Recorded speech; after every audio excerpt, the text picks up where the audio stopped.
भैया भैया भैया अरे दादा कोई सुन, क्योंकि मैंने 4 लोगों को धोखा दी हूँ। और क्या, अकेले भी हूँ।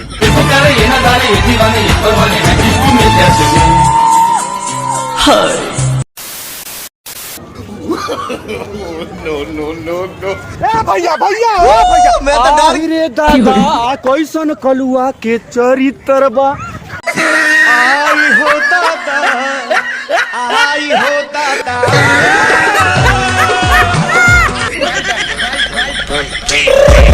I got broads in Atlanta, just to lean the family, credit cards in the scammers, hitting the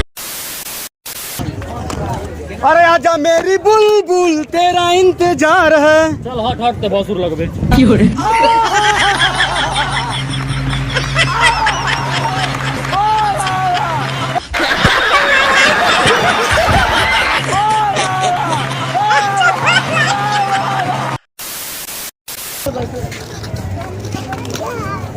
अरे काय करे जात एकदम जहर लगत हो। तो चाय क्यों मर जा? My life is now or never, but I ain't gonna live forever.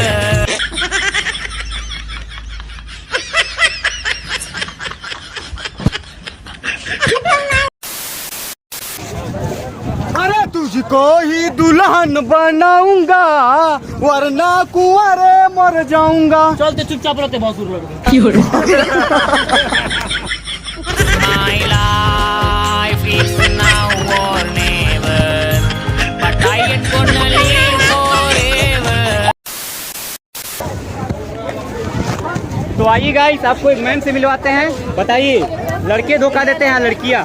अफसोस लड़कियां धोखा देती हैं। मैम लड़की होकर आप ऐसा बोल रही हैं? क्योंकि मैंने 4 लोगों को धोखा दी हूँ। 4 लड़कों को धोखा दिया। और क्या, It's my life is now or never, but I ain't gonna live forever.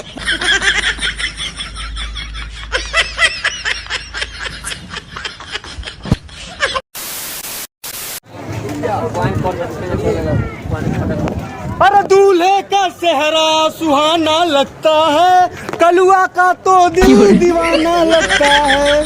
Music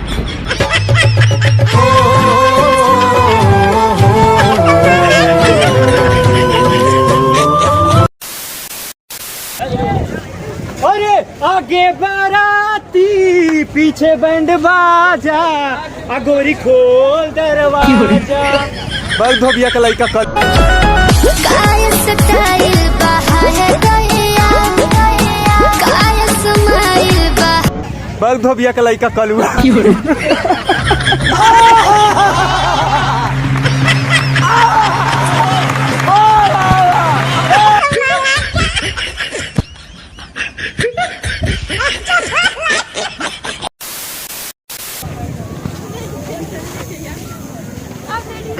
अरे काय करे जाया तो एकदम जहर लगत हो। आओ चाट के मर जे दो कहीं के।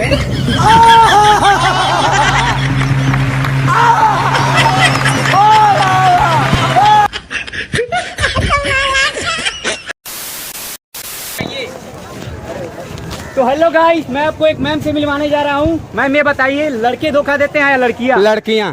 मैम आप एक मैम होकर ऐसा बोल रही हैं? क्योंकि मैंने 4 लोगों को धोखा दी हूँ। और क्या, अकेले भी हूँ।